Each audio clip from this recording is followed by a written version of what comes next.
જય શ્રી કૃષ્ણ મિત્રો, આજે આપણે બનાવીશું પાણીપુરીની પૂરી જે માર્કેટ કરતાં પણ એકદમ પરફેક્ટ બનીને તૈયાર થાય છે। એકવાર ઘરે બનાવી લેશું તો બહાર ક્યારેય નહીં ખાવા જાઓ અને ટેસ્ટમાં પણ બહુ સારી લાગે છે। એકદમ ક્રિસ્પી બનીને તૈયાર થાય છે। તો એના માટે આપણે એક મોટા વાસણમાં 2 કપ જાડો રવો લઈ લઈશું।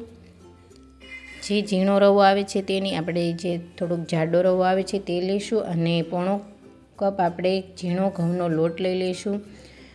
સ્વાદ પ્રમાણે મીઠું એડ કરીશું, સારી રીતે મિક્સ કરી દઈશું અને ધીરે ધીરે પાણી એડ કરી અને લોટ બાંધી લેવાનો છે। લોટ આપણે એકદમ ઢીલો જ રાખવાનો છે, કેમ કે રવો છે પાણીને ઓબ્ઝર્વ કરી લે છે, એટલે આપણે લોટને ઢીલો રાખીશું।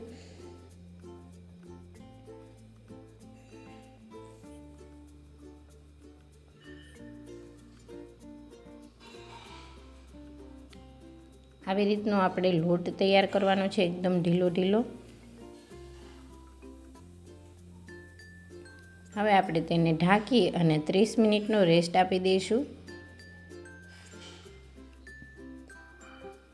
30 મિનિટ પછી ચેક કરી લઈશું તો રવો છે તે પાણીને સારું એવું ઓબ્ઝર્વ કરી લે અને લોટ ટાઈટ થઈ જશે આવી રીતનો। અને સારો એવો આપણે કૂણવી લેવાનો છે।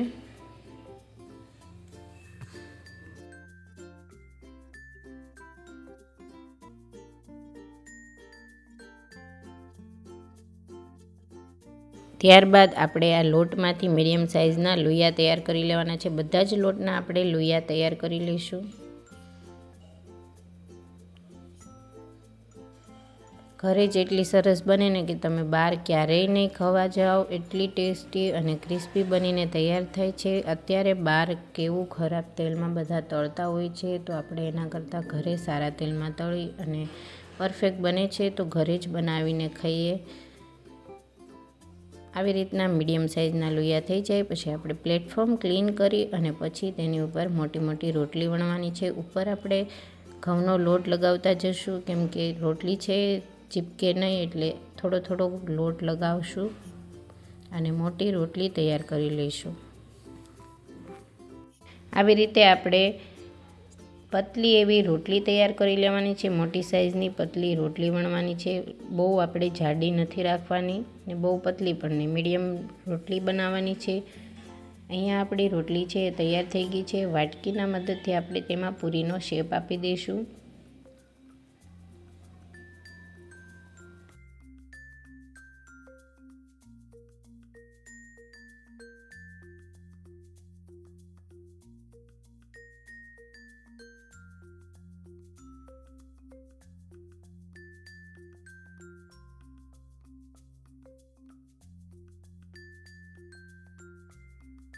તો અહીંયા આપણી પૂરી છે એ તૈયાર થઈ ગઈ છે અને આપણે એક ભીના કપડા ઉપર બધી જ પૂરી રાખતા જશું।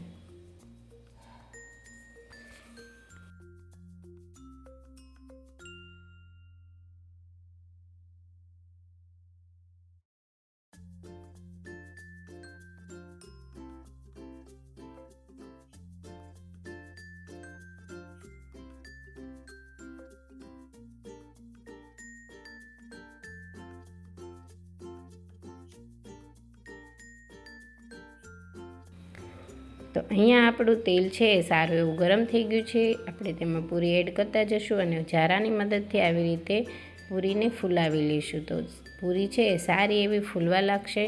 ગેસની ફ્લેમ આપણે જ્યારે તેલ ગરમ થવા રાખીએ ત્યારે હાઈ રાખવાની અને તળતા હોય ત્યારે મીડિયમ કરી દેવાની। ફૂલ તેલ ગરમ હોય તેમાં આપણે પૂરી તળવાની છે। પૂરીને આપણે અલટાવી પલટાવી અને તળી લેવાની છે। ધીરે ધીરે પૂરી છે તેનો કલર પણ ચેન્જ થવા લાગશે અને એકદમ ક્રિસ્પી થઈ જશે। તો તમે અહીંયા જોઈ શકો છો આપણી પૂરી છે તેનો કલર ચેન્જ થઈ ગયો છે અને તેને આપણે આવી રીતે અલટાવી પલટાવીને સરસ રીતે તળી લઈશું તો એકદમ પરફેક્ટ તળાઈ જશે। તો અહીંયા આપણી પૂરી છે તે તૈયાર થઈ ગઈ છે, તેને આપણે એક પ્લેટમાં કાઢી લઈશું। મેં અહીંયા 2 સાઇઝની પૂરી બનાવી હતી। આ છે પહેલાં બનાવી તે મોટી છે અને પછીની પૂરી છે તે મીડિયમ છે, નાની નાની બનાવી છે ક્રિશિવભાઈ માટે અને અમારા માટે મોટી બનાવી છે। આવી રીતે આપણે બધી જ પૂરી તળી લેવાની છે।